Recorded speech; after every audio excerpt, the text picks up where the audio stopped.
conspiracy theory about you is that this is not the first time you've been on this earth. That, in fact, Greta was here in 1898, and she's a time traveller. It does look like you, though. Yeah, I mean... It's got this, the hair's From a very... distance, yeah. Want to hear a wild fact? Greta Thunberg is 21 years old. She can buy you a beer. Like, wasn't it only yesterday that she was just a Swedish girl in braids giving some very impressive speeches? My name is Greta Thunberg. I am 15 years old and I'm from Sweden. I speak on behalf of climate justice now. In 2019, Greta became a global celebrity. Arguably one of the most recognizable faces and voices on the planet. So recognizable, in fact, that some folks were seeing Greta in places she never existed. Places like 1898. I don't know whether anyone sincerely believed Greta was a time traveler. I wasn't even aware of it until I saw the conspiracy chart. It's this very handy infographic that went viral back around 2020. Climate misinformation expert Abbie Richards came up with the chart as a way to show how conspiracy theories range from grounded in reality to QAnon-level delusional and dangerous. In your chart, Greta Thunberg is a time traveler, appears, and I was wondering why that Greta conspiracy in particular. So I put that conspiracy in like the middle section, which is like unequivocally false, but mostly harmless. So it's above the we have questions section. Like it's not seriously meant to be interrogated, but it's not quite in like reality denial. And honestly, it's in that section because that section is populated with a lot of different like conspiracy theories about specific celebrities of one sort or another. You know, like we also have like Tupac is alive and in Serbia, or Avril Lavigne was replaced by a clone named Melissa. And I think that Greta Thunberg is a time traveler. It fits in perfectly right there.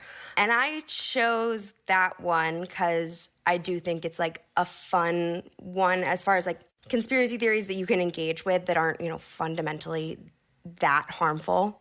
Time-traveling Greta is about as benign as it gets in Abbie's line of work.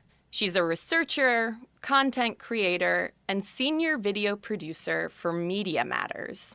Now, was it absurd that major news media earnestly reported that Greta is not a time traveler?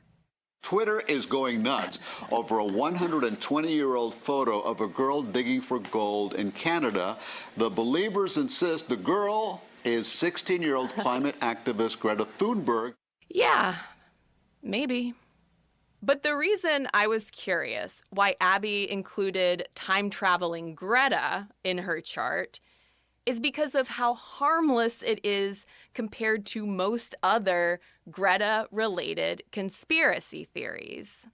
I didn't really want to get into like Greta Thunberg is funded by Soros because I'm careful about what I put on the chart and how much amplification I'm giving it by putting it on there, because I know that when people see the chart, like plenty of people are conspiracy theorists and they go look at those top two sections and go, what haven't I heard about here before and how can I incorporate it into my beliefs?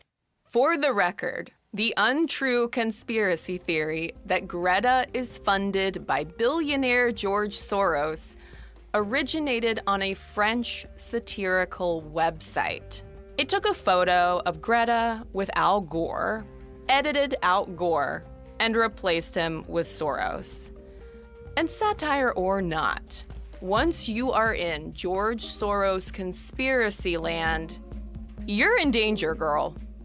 As soon as we get into like globalist conspiracy theories where there's like a small group of elite that are controlling the world with near supernatural abilities, I put that right at the top, like, you know, once it's past the anti-Semitic point of no return, because it is in that fundamentally anti-Semitic blueprint for conspiracy theories that is baked out of, you know, early 20th century anti-Semitism. So if she's like a puppet controlled by these puppeteers who are telling her what to do so that they can enact like their evil mastermind plan.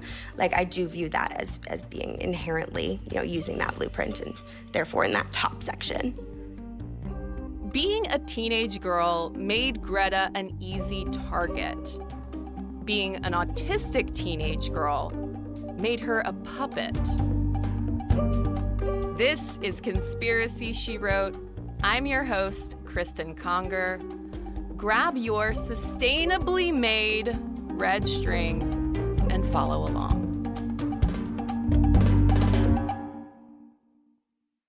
The deluge of disinformation that came for Greta Thunberg boiled down to a few fear-mongering, if contradictory, narratives. She was Antifa, but maybe also a Nazi. She was a PR stunt paid for by eco-billionaires, but maybe also a child star of fame-hungry parents. One of the most infamous examples of this in US media came courtesy of arch-conservative commentator, this guy with a real toothy grin named Michael Knowles, in a Fox News appearance. The climate hysteria movement is not about science. If it were about science, it would be led by scientists rather than by politicians and a mentally ill Swedish child who is being exploited by her parents and by the international left. So what you're seeing here is... Meanwhile, Brazil's then president, Jair Bolsonaro, called Greta a little brat after she tweeted about the violence inflicted on indigenous forest defenders in the Amazon. Vladimir Putin put it more gently when he was asked to respond to Greta's speech at the 2019 UN Climate Summit. He sort of smirked at the question, called her a very kind and sincere girl, and then heavily suggested she was being used, and that, quote, "I don't mean to say that this is the case, but we should closely follow further." Classic Putin. And of course, there was one misogynist in particular who went out of his way to take Greta down a peg. It is round 2 of an unlikely feud. The President of the United States versus 16-year-old climate activist Greta Thunberg. Less than 14 hours after Thunberg became the youngest person ever named Time's Person of the Year, President Trump, one of the 5 finalists for the annual honor, weighed in, tweeting, "So ridiculous." I think the fact that she gets so much attention is threatening, right? It's not just some random girl that they're going after, right? It is the girl who Time is naming the person of the year. Like, there is some nervousness, I think, about her power, especially given that they don't want to admit that the environment is in crisis, let alone do anything about it. Emily Ryalls has studied Greta Thunberg's coverage in the press and on social media. She's an associate professor of interdisciplinary studies at California Polytechnic State University. To me, when I see somebody like Putin go after Greta Thunberg, I'm embarrassed for him. Like, don't you have better things to do? So I think absolutely at its base level, it's that conservative misogyny, for sure. I came across Emily's research while looking for context on why Greta got so much attention to begin with. And when I say so much attention, in that 2019 Person of the Year profile, Time magazine described Greta's celebrity as one of the swiftest ascents to global influence in history. Most of the time when I'm looking at news profiles of quote unquote real life girls, they're oftentimes, bad girls, mean girls, girls who have been arrested, girls who have done something that as a culture we're sort of repelled by or turned off by. And so to kind of be able to have this opportunity to study someone who, for all intents and purposes, was really being lauded in the media, right? A teen girl who was being held up as, the face of a generation and the face of climate change, we thought was really fascinating. I would imagine it's significant as well that given the historic gender gap in autism diagnoses, that you kind of have this combination of both like the gender representation of a girl with autism who is claiming this kind of space. Yeah, absolutely. But I also think, some of the qualities or characteristics that might be associated with Greta's autism also in many ways make her sort of non-normatively feminine. The fact that she is so direct in the way she speaks, right? Girls generally are not socialized to talk like that. Certainly not to talk to like that to adult men or, the president of the United States. She also, likes to be alone quite a bit. And girls are socialized to really prioritize relationships above all else. But for me, at least, what makes it most provocative is how little she seems to be bothered by it, or at least how incredibly adept she is in using social media to kind of speak back to those trolls, but not in a way that's direct. So she kind of really holds on to her power in that way. And that's just not something that we typically associate with teenage girls. Could you give any kind of examples of what you mean by that? One of the most famous ones, right, is that Donald Trump said she had to work on her anger management problem, and that she then just changed her Twitter handle to a teenage girl working on her anger management. So she didn't reply directly to him.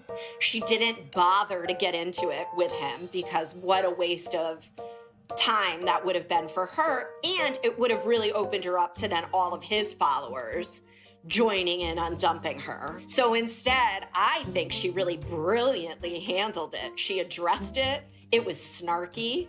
But then that was sort of the end of it, right? Because if you are a powerful man and this teenage girl has just kind of replied to something you said about her, are you going to keep at it? Some of them will, of course. But you have lost all your power at that point if you just keep going after this teenage girl who has not come for you directly in any way. In some ways, it's all very teenager behavior, right? But none of it is ever her directly going at any of these people. And so I think in that way, she keeps her power. She keeps the power because she's not really engaging with them, and they end up just looking stupid. But why were all these stupid-looking men coming for Greta in the first place? More on that after the break. People seem to see me as an angry teenager who condemns every individual's behavior, which is kind of funny to me. I'm not an angry teenager. I probably don't take life seriously enough, like in private. So talk to me a little bit about why she has been such a target of like high-level conspiracy theories and misinformation. I mean, I think right off the bat, most obvious is that these people still want to argue that climate change isn't real. And so anyone who's getting the level of media coverage, attention, popularity that Greta is getting for speaking about this issue would probably get that level of vitriol, right? I think the fact that she's a girl is probably even a bigger part of it. Right? She is a teenage girl. Most of the vitriol is coming from very conservative spaces. And so she's doing it wrong as far as they're concerned, right? Who does this girl think she is? She is not focusing on what she needs to focus on, right? There are always people who say she needs to go back to school. Well, she's in school. Like they have a certain idea about what a teenage girl should be doing, and she's not doing it. And I really think that is a huge, huge part of it. But I think the fact that she is white and young are also layered into all of that. To kind of ask you a question that you posed in your 2021 study on the media construction of Greta. Why does it matter that one teenage girl with ASD has become the focus of so much attention? Yeah, I mean, I think it matters in both good and bad ways, right? One of the things we talk about in the piece is that there has just been this overwhelming push to name Greta as the face of the climate change movement, right? As the face of a generation. And of course, what that does is really negate the girls of color, indigenous girls who have been working on climate change for decades, right? Girls who come from parts of the world where climate change is most immediately affecting their lived experiences.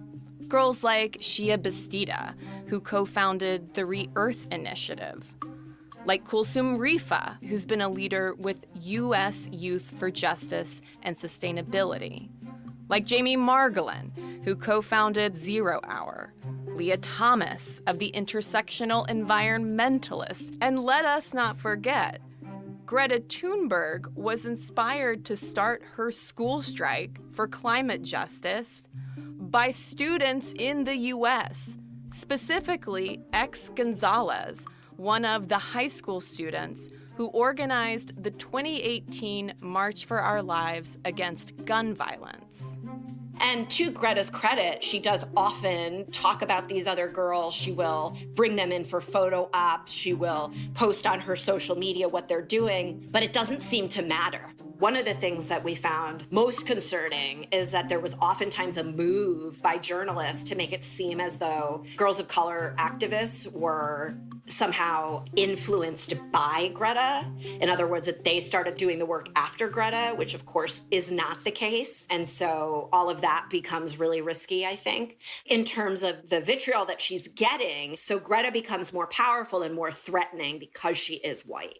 The other thing is that it just creates this space where a lot of us think somebody's doing the work. And if Greta has got it under control and people are telling me she's the face of it all and that she's an icon and she's doing all the work, then it allows me to be a little lazier and think, well, the kids have got it, right? That generation's going to take care of it and I don't have to worry about it. Our misinformation expert, Abbie Richards, says there are really three big groups that are responsible for most of the climate misinformation that ends up in the media, including anti-Greta conspiracy theories. One of those groups is right-wing pundits, like that Fox News ghoul you heard. Then you have more explicitly anti-science conspiracy accounts. And then the third is the intellectual dark web types. And they're just involved in the broader culture war. They hate anything PC. They hate cancel culture. They don't like, leftist academia and leftist science. And so, that's why, we see a lot of Jordan Peterson come up in climate change denial. As soon as you said intellectual dark web, I immediately thought Jordan Peterson. You knew where I was going, yeah. Well, and are there any prominent, women kind of climate disinformation influencers in this mix as well that you've noticed? I mean, yes, women can lie too, gaslight, gatekeep, girl boss. But there aren't too many that come to mind for me. It would be really interesting to research a bit more of, the world of women influencers in the climate denial space. I feel like, climate tradwives are just waiting in the wings. Oh my God. I bet they are. Someone tag them in. They would do a better job, to be honest. Women do it so well. Were you surprised at all by the volume and intensity of the conspiracy campaign against Greta Thunberg, back when she really was just Swedish teenage girl sailing across the sea? No. I wish I was, because on some level, I'm always surprised at how low people go and, just attacking a young girl. But at the same time, of course, they're attacking a young woman. That's one of their favorite types of people to attack. The further you stray from being a cis, white, straight, able-bodied male, the more ways that they have to attack you and the more things that they'll go after you for straying from that. So I wish I were more surprised but unfortunately, I think I'm a bit too numb to it all. Greta has been the focus of many of these attacks because she's so prominent in the space, but she's also by no means like the only activist facing these sorts of threats, and it's also frequently, the less prominent, less famous activists with far fewer resources who face the threat of real violence. So Greta isn't just this solo activist, right? The more she became prominent, the more she was partnered with big institutions and organizations, and she was invited to speak with them. She went to events with them, and she became almost like a surrogate for them. And so by attacking Greta, she becomes a proxy for attacking these big institutions. Institutions like UNICEF, the World Economic Forum, the World Health Organization. It's part of a massive attempt to muddy the waters and make it increasingly difficult to pass meaningful climate action, right? It is just making it's harder to be an activist, it's harder to get anything done, and it's harder to actually have conversations about the problem and its solutions, because it's hijacking the discourse, right? If we have to sit here and talk about whether or not Greta is a Rothschild, no longer are we having a conversation about climate change, the science behind it, what needs to be done, what's standing in our way, how will our lives be better once we address it. We've fully lost the plot, and that is the point. Do the targeted attacks against her stand out in any kind of way from the other kinds of attacks on other prominent climate activists or eco-celebs? Yeah, I think it's a very similar formula that we just see rolled out essentially over and over again. And sometimes it varies because, maybe we're not attacking a young woman with autism, but instead we're attacking an indigenous person, and we're going after them for the color of their skin, or we're going after someone for being queer, or whatever. There's so many different ins that people can find to attack someone.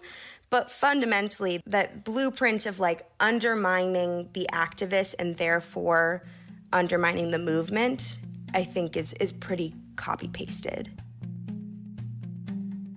There are also a few key tactics at work in that blueprint. One is delegitimizing activists by portraying them as hysterical and or hypocritical. For example, Greta Thunberg has never demanded that everyone drive electric cars, okay?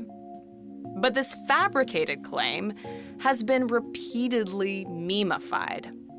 It's usually a split-screen style of meme where the top half is a picture of Greta speaking at the mic with a speech bubble saying, "I demand everyone drive electric cars now." Again, she's never said that. The bottom half is a photo of Congolese children working at a mine, captioned, "We're mining the cobalt for your batteries as fast as we can, Greta." See, the meme implies? She's hysterical and a hypocrite who supports child labor. We see a lot of narratives about elitism. So they're trying to make climate action seem like this out-of-touch priority of the wealthy who are just actually looking to just disenfranchise everyday people, or they just don't care about everyday people. I've seen this emerge at every COP that I have studied, the global climate conference that happens every year. There is, without failure, a lot of media hype about the elitist hypocrisy of flying planes to COP, especially private jets, which is a super legitimate conversation to be had, but it's not being brought up in any sort of meaningful way that's trying to discuss how we should change our air travel culture and what's a more effective way to set up this massive conference. No, it's entirely brought up to hijack the discourse and dismiss climate change. All of a sudden we're not talking about climate change, we're not talking about the actual conference, what its goals are, what impediments exist, how this, again, might make our world better, safer, healthier. No, we're just having a fully hijacked conversation about private jet. We're not talking about the problem. We're not talking about the solutions. We're just talking about, is Greta Thunberg a Soros puppet? And it's so tiring.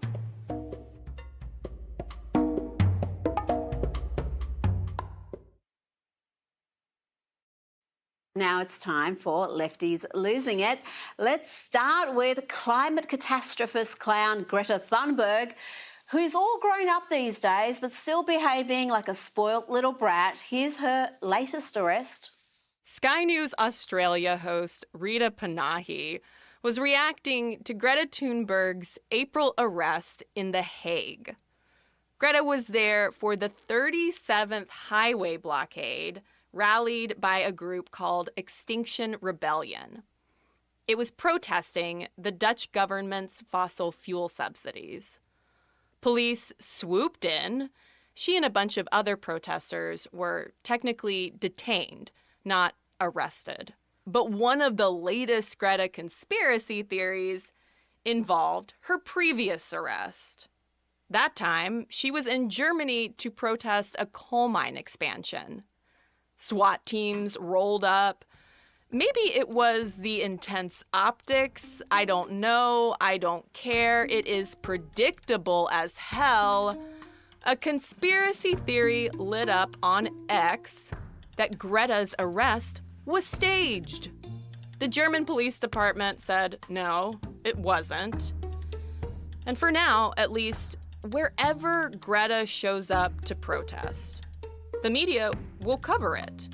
Folks will turn out. And Rita Panahi's will call her a spoiled little brat because they never get tired of saying the same stupid shit. Greta does not care. She uses her celebrity to amplify climate justice and activism. If it makes her a right-wing punching bag and conspiracy fodder, so be it.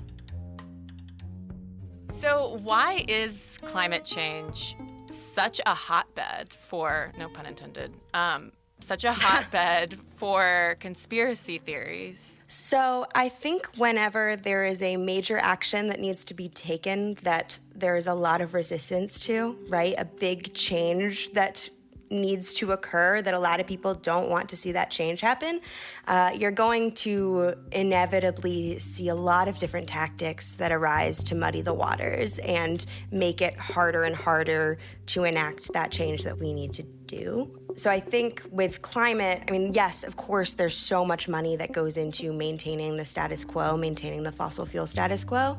But on top of that, you have this psychological environment where we are all complicit in it. We are all benefiting from certain comforts that oil and gas have given us.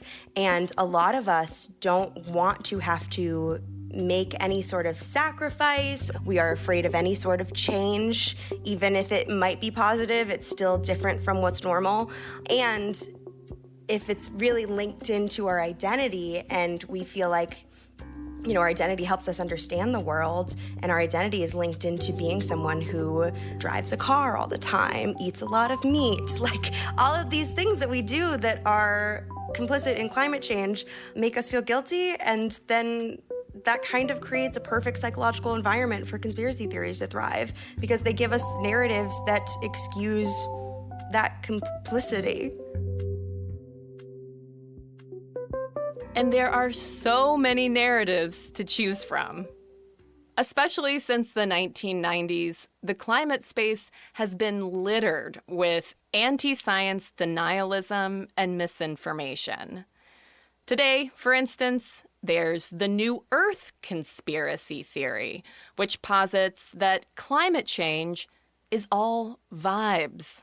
It's just the sun and the earth vibrating at a higher frequency, preparing for some kind of grand planetary ascension. If that's too woo-woo for you, there's the Great Reset conspiracy theory. That's the lie that climate change is manufactured by evil elites, and they're using it as an excuse to build an authoritarian one-world government. For example, 15-minute cities. Now, this is an actual urban planning concept, and it's all about designing cities so that everywhere you need to go is no more than a 15-minute walk or bike ride away. Which That doesn't sound all that sinister. And 15-Minute Cities, as a conspiracy theory, takes that concept and interprets it as a attempt by the elite to essentially create climate ghettos where you're trapped in a 15-minute city and not allowed to leave.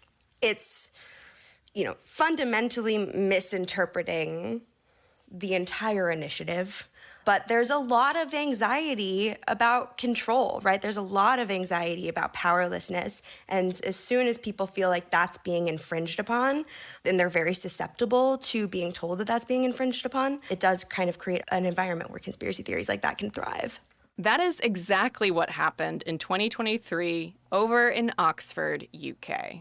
The idea was to try and push Oxford to become more of a 15-minute city, right? Because it's not like they're rebuilding it from scratch, but they wanted to help to create that infrastructure. And that also included, certain zoning laws around which areas you could be driving through, and if there would be like fines attached to it or like a toll you'd have to pay.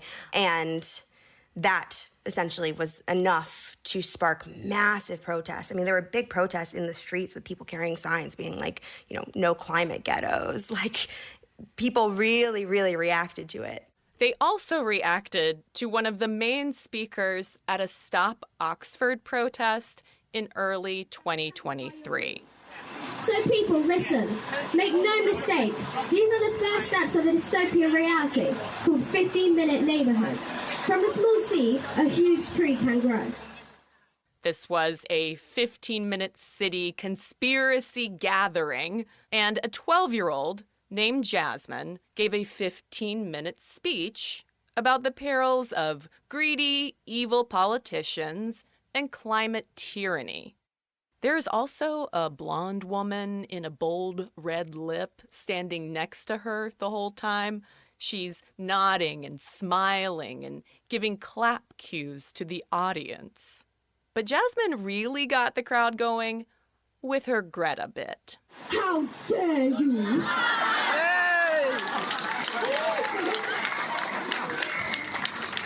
How dare you steal my childhood and my future, and the future of all children by enslaving us in your crazy digital surveillance prison. Do climate conspiracies pipeline into other conspiracy communities and or kind of other way around? I haven't specifically researched it as a pipeline, but my gut instinct is yes, just because of like how intrinsically connected the worldview is. Like if you're going to be super engaged with a climate change conspiracy theory like the Great Reset, right, where climate change is essentially a ruse manufactured to some extent by the elites, and they're using it as an excuse to implement an authoritarian world government. That has the same undertones that, many other conspiracy theories about elites controlling the world does as well. And we know that, like, if you believe one conspiracy theory, you're much more likely to, believe more, and that you can hold multiple conspiracy beliefs that are even contradictory at the same time. So it would make a lot of sense that someone holding one of these can also hold others. One of the other sort of fascinating things about Greta is that even though people want to call her the face of the movement, she really refuses to do it, right? So she doesn't give a lot of interviews. She doesn't really play to the media. She's just not interested in being a celebrity. She seems to really just want to fix the environmental crisis, right? And so social media, I think, is where we get perhaps a clearer sense of who Greta really is. And there's no way to know who Greta really is, right? Because it feels like the closest access that we have to her. I almost hope for her that she has some sort of private social media somewhere, right? Where she is able to just be around friends and family and not have to do the constant work of being, quote unquote, Greta Thunberg, like that image, the idol of it all. In 2019, Greta sailed an ocean, talked to world leaders, led the largest climate protest in history. Greta achieved idol status. That December, she posted an uncharacteristic selfie. Her hoodie's up, her long hair's down. She's smiling, looking relaxed. The caption reads, "The endless conspiracy theories and denial of facts. The lies, the hate, and the bullying of children who communicate and act on the science. All because some adults, terrified of change, so desperately don't want to talk about the hashtag climate crisis. This is hope in disguise. We're winning." Hope is a verb. It is something that you need to do. It is something that you need to earn. You can't just sit and lean back and expect you to be given hope by someone else. You can't really wait for someone else to do something. Hope is something that you think. Hope is something that you need to create.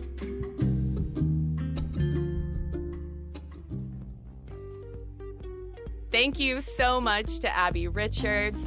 There's a question I wish I'd asked her, which is whether this very episode is also part of the problem, because guess what? I'm not talking about the conspiracy unrelated climate problems and solutions either. Instead, we've linked to some other shows in the episode description from folks who specialize in climate justice and the kinds of issues Abbie wishes we were talking more about instead. Thank you as well to Emily Ryalls. If you want to go deeper, check out her book, The Culture of Mean, on representations of girl bullying in pop culture. I'm excited that you're doing this work because I don't like to really dig in much to the conspiracies. So I like that now I have a place I can turn to where it will be taught to me so that I don't have to get into that part. I was at a conference recently and I went to a panel on incels and I was like, thank you for doing this work. I do not want to, right? So thank you for doing this work. Conspiracy, She Wrote is an independent production of Unladylike Media. No cabal-owned media profiteering in this podcast, okay? It's executive produced, written, and hosted by me, Kristen Conger. Lushik Lotus Lee is our producer. Engineering and sound design is by Marcus Hom. Music is from Blue Dot Sessions, and our theme is Tirana by Our Gift. Next time on Conspiracy, She Wrote, the question I've personally been asking since Britney Spears was freed: what happens when a celebrity conspiracy theory is true?